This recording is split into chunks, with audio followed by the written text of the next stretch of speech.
नमस्कार। बिहार के विधानसभा चुनाव से पहले मुख्यमंत्री नीतीश कुमार नर्वस क्यों दिखाई दे रहे हैं,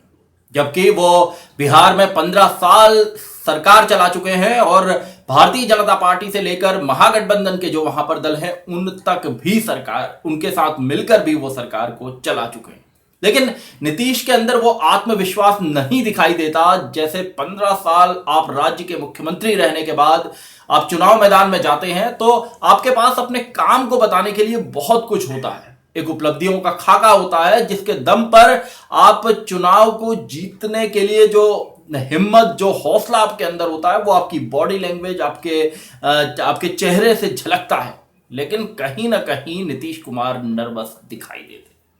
आप देख रहे हैं सत्यहिंदी.com। अपील मेरी आपसे इतनी है कि हमारे डिस्क्रिप्शन में एक लिंक है, आप उस लिंक पर क्लिक करके हमें आर्थिक भुगतान कर सकते हैं और इस तरह आप स्वतंत्र और निष्पक्ष पत्रकारिता को सपोर्ट कर सकते हैं। बिहार के अंदर विधानसभा चुनाव से पहले कोरोना महामारी के कारण जब लॉकडाउन देश भर में लगा तो लाखों की संख्या में प्रवासी मजदूर आए।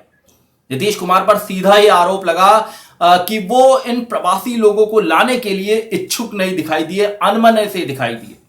और इसको बिहार में विपक्ष ने मुद्दा बनाया और क्वारंटीन सेंटर्स में जो लोग, जो प्रवासी मजदूर, जो श्रमिक और जो बाहरी शहरों में काम करने वाले लोग वहां पे पहुंचे थे, वहां के वीडियो बनाकर उन्होंने क्वारंटीन सेंटर्स की बदहाली को दिखाया और ये कहा कि सरकार उनके साथ उन्हें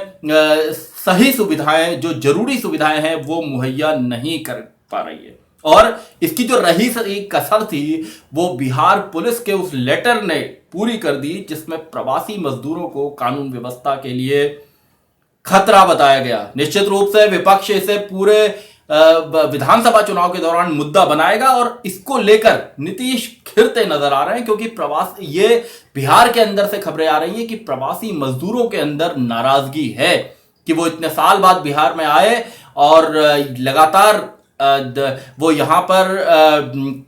यहाँ के बाशिंदे हैं, लेकिन उसके बाद भी उनके साथ क्वारंटीन सेंटर्स में बहुत अच्छा सलूक नहीं किया गया।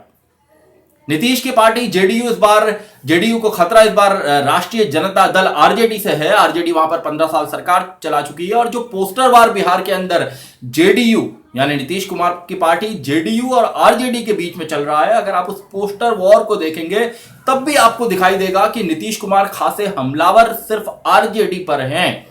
और जो उनके पोस्टर्स हैं उसमें अभी तक जो 2 पोस्टर्स सामने आए हैं उसमें एक में लिखा है पति पत्नी की सरकार और दूसरे में लिखा है भय बनाम भरोसा।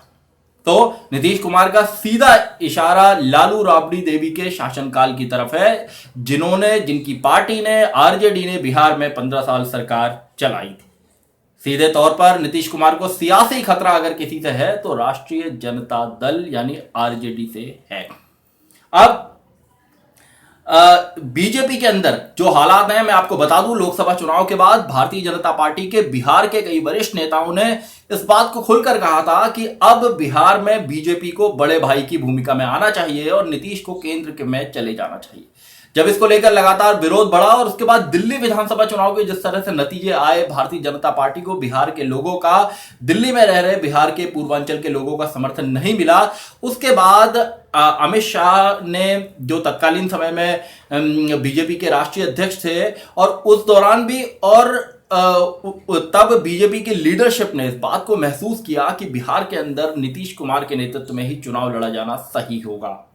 और बीजेपी ने कई बार इसका ऐलान भी किया। तो बिहार के अंदर बीजेपी में जो कुछ नेता थे जिनकी सियासी ख्वाहिश इस बात की थी कि अब उन्हें राज्य का मुख्यमंत्री बनने का मौका मिलेगा, यहां बीजेपी को बड़े भाई की भूमिका में होना चाहिए, उनके अंदर भी एक तरह की जैसे कि सियासी महत्वाकांक्षा या छटपटाहट है कि बीजेपी के किसी नेता को मुख्यमंत्री के रूप में प्रोजेक्ट किया जाना चाहिए। लेकिन अब उनके अरमानों पर पानी फिर चुका है क्योंकि विधानसभा चुनाव नजदीक है और बीजेपी साफ कर चुकी है कि वो नीतीश कुमार के नेतृत्व में चुनाव लड़ेगी।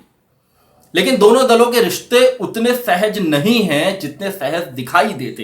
क्योंकि 2019 में जब मोदी सरकार फिर से बनी और जब केंद्रीय मंत्रिमंडल का शपथ ग्रहण समारोह हुआ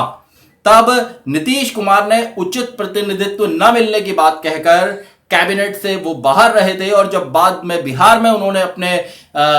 मंत्रिमंडल का विस्तार किया था तो उसमें बीजेपी के किसी भी नेता को शामिल नहीं किया था। और इसके अलावा भी कई ऐसे प्रकरण बिहार में हुए हैं जो ये बताते हैं कि दोनों दलों के रिश्ते उतने सहज नहीं हैं जितना होने का दावा किया जाता है। इसके अलावा जेडीयू के अंदर भी हालात बहुत ठीक नहीं कहे जा सकते, क्योंकि नीतीश के सबसे करीबी माने जाने वाले और जाने माने चुनावी रणनीतिकार प्रशांत किशोर बहुत सारे आरोप लगाकर पार्टी को छोड़ चुके हैं। पार्टी के वरिष्ठ नेता और सांसद पवन वर्मा भी पार्टी का दामन छोड़ चुके हैं और निश्चित रूप से ऐसे इन हालात में जब दो करीबी लोग पार्टी का दामन छोड़ चुके हैं, नीतीश कुमार के लिए चुनाव लड़ना बहुत आसान नहीं होगा और यही उनकी नर्वसनेस या घबराहट जो दिख रही है उसका एक कारण हो सकता है। सीए एनआरसी एक बहुत बड़ा मुद्दा है, क्योंकि सीए के खिलाफ बिहार में विपक्ष ने जोरदार रैलियां की और इसको एक बहुत बड़ा मुद्दा बनाया और धर्म के आधार पर विभाजन की उन्होंने बात कही। और इसके अलावा मुस्लिम बिहार में 16 से 17% हैं और उन्होंने भी सीए और एनआरसी का पुरजोर विरोध किया। हालांकि नीतीश कुमार ने हालात को समझते हुए एनआरसी के खिलाफ विधानसभा में प्रस्ताव पारित कराया, लेकिन सीए को लेकर जिस तरह से वहां विरोध है उससे भी नीतीश के लिए अच्छा संकेत नहीं कहा जा सकता, क्योंकि नीतीश की पार्टी को अच्छी खासी संख्या में, बहुत बड़ी संख्या में मुस्लिम वोट मिलते रहे हैं। और अगर आप देखें तो बिहार के अंदर मुसलमानों का एक बड़ा तबका परंपरागत रूप से राष्ट्रीय जनता दल के साथ रहा है और ऐसे में अगर वो तबका फिर से वहां जुड़ता है और जो यादव तबका है, माना जाता है कि यादव बहुत बड़ी संख्या में आरजेडी को वोट देते हैं, तो ये मुस्लिम और यादव एमवाई समीकरण जो आरजेडी की ताकत रही है ये फिर से उनके पक्ष में आती है, तो निश्चित रूप से नीतीश के लिए ये भी एक मुश्किल का कारण बन सकती है। आपको याद होगा 2014 के लोकसभा चुनाव से पहले सांप्रदायिकता के मुद्दे पर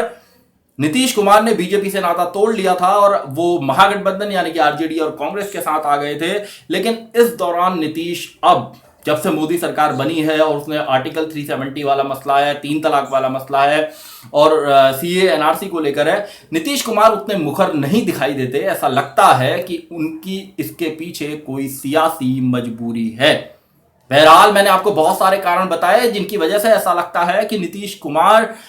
को आरजेडी से सियासी खतरा महसूस होता है। और सबसे बड़ा सवाल बिहार के अंदर आज यही पूछा जा रहा है कि क्या आरजेडी नीतीश कुमार के लिए कोई खतरा बन पाएगी, महागठबंधन के जो दल है वो नीतीश कुमार के लिए खतरा बन पाएंगे, और क्या नीतीश कुमार बीजेपी जेडीयू लोक जनशक्ति पार्टी का जो गठबंधन है उसकी सियासी नाव को पार कर लगा पाएंगे, क्या उसे जीत दिला पाएंगे। इस सवाल को लगातार पूछा जा रहा है और राजनीतिक विश्लेषकों की नजर भी इस पर बनी हुई है। सत्यहिंदी.com में आज के लिए बस इतना ही। ऐसे ही तमाम मुद्दों पर मेरी आपसे आगे भी बातचीत होती रहेगी। जाने से पहले एक अपील आपसे जरूर करना चाहूंगा, सत्य हिंदी के फेसबुक पेज को लाइक करें, ट्विटर पर हमें फॉलो करें और हमारे यूट्यूब चैनल को सब्सक्राइब करें। धन्यवाद। सत्य हिंदी के और वीडियोस को देखने के लिए हमारे YouTube चैनल को सब्सक्राइब करें और सीधे नोटिफिकेशन पाने के लिए बेल आइकन दबाएं।